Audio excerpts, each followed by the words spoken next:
പോകാക്കൂല, അങ്ങോട്ടും പോകാക്കൂല. എല്ലായിടും എത്രയെങ്കിലും വെള്ളമാകുമ്പോഴത്തേക്ക് പിന്നെ ആളുകൾ എന്നും ആ കുഴിയിൽ വീടൊക്കെ കൊണ്ടുപോയല്ലോ. കുഴിയുടെ മുട്ടൊക്കെ പൊട്ടി വാരി ചെവിടും നടക്കാക്കൂല.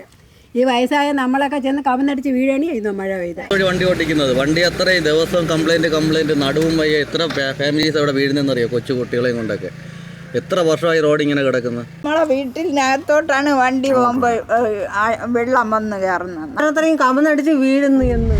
വക്കം കടക്കാവൂർ റോഡിന്റെ ശോചനീയാവസ്ഥ തുടരുകയാണ്. വക്കം പഞ്ചായത്തിന്റെ 12-ാം വാർഡിലാണ് ഈ റോഡ് സ്ഥിതി ചെയ്യുന്നത്. 10 വർഷക്കാലമായി മാറി മാറി ഭരിക്കുന്ന ജനപ്രതിനിധികൾ ജനങ്ങൾക്ക് പല വാഗ്ദാനങ്ങൾ നൽകുന്നുണ്ടെങ്കിലും അത് പാലിക്കാൻ അവരാരും തയ്യാറാകുന്നില്ല. എത്രയെങ്കിലും വെള്ളമാകുമ്പോഴത്തേക്ക് പിന്നെ ആളുകൾ എന്നും ആ കുഴിയിൽ വീടൊക്കെ കൊണ്ടുപോയല്ലോ.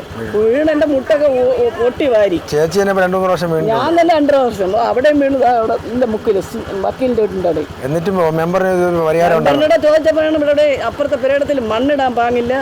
അവർ തന്നെ 25,000 രൂപ ചോദിച്ച്, അതുകൊണ്ട് ആണ് നിർത്തി വെച്ചേക്കുന്നത്. തട്ടി വീണ് കയ്യാകാലം ഓടില്ല, അവിടെ കിടക്കാൻ. കണ്ണിന് കാഴ്ചയുടെ കുറവാണ്, ഒട്ടും പോകാൻ പേടിയാണ് റോഡിന്റെ ഈ അവസ്ഥ കാരണം. അതുകൊണ്ട് എങ്ങോട്ടും പോയി, ഇങ്ങോട്ടും പോകാക്കൂല, അങ്ങോട്ടും പോകാക്കൂല.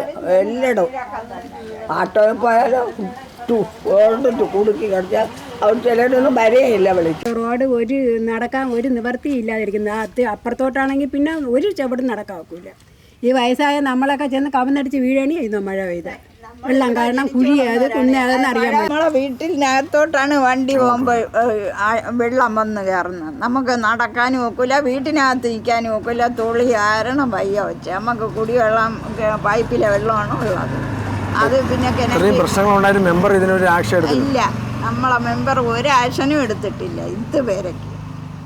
നമ്മൾ അന്നേ ദുഃഖിക്കുകയാണ് ഈ മഴയത്ത്. ഇനി ഇപ്പം രാത്രിയിലെ മഴയത്ത് നമ്മൾ ദുഃഖിക്കുകയാണ് ചെയ്യുന്നത്. അത്രയും കവന്നടിച്ച് വീഴുന്നു എന്ന്. എത്ര വർഷമായി റോഡ് ഇങ്ങനെ കിടക്കുന്നു?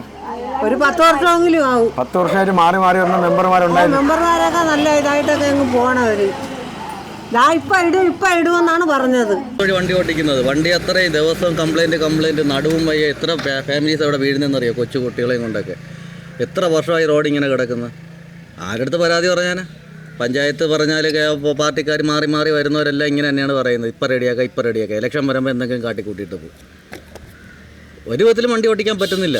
ഈ റോഡ് അങ്ങ് അറ്റം വരെ ഇത്രയും സമരം ചെയ്തിട്ടാണ് ഇപ്പോൾ മെയിൻ റോഡുകളെല്ലാം ഇപ്പോൾ ഒരുവിധമൊക്കെ റെഡിയാക്കി വെച്ചേക്കുന്നത്. ഒരു നാടിന്റെ ഗതാഗതം പൂർണ്ണമായും അപകടാവസ്ഥയിലാക്കുന്ന സമീപനമാണ് അധികാരികൾ നിലവിൽ സ്വീകരിച്ചു വരുന്നത്. ഈ റോഡിന്റെ ദുരവസ്ഥയ്ക്കും നാട്ടുകാരുടെ ദുഃഖത്തിനും ജനപ്രതിനിധികളുടെ ഭാഗത്തു നിന്നും ഒരു ശാശ്വത പരിഹാരം ഉടൻ തന്നെ കാണണമെന്നതാണ് നാട്ടുകാരുടെ ആവശ്യം. വിസ്മയ ന്യൂസ്, വർക്കല.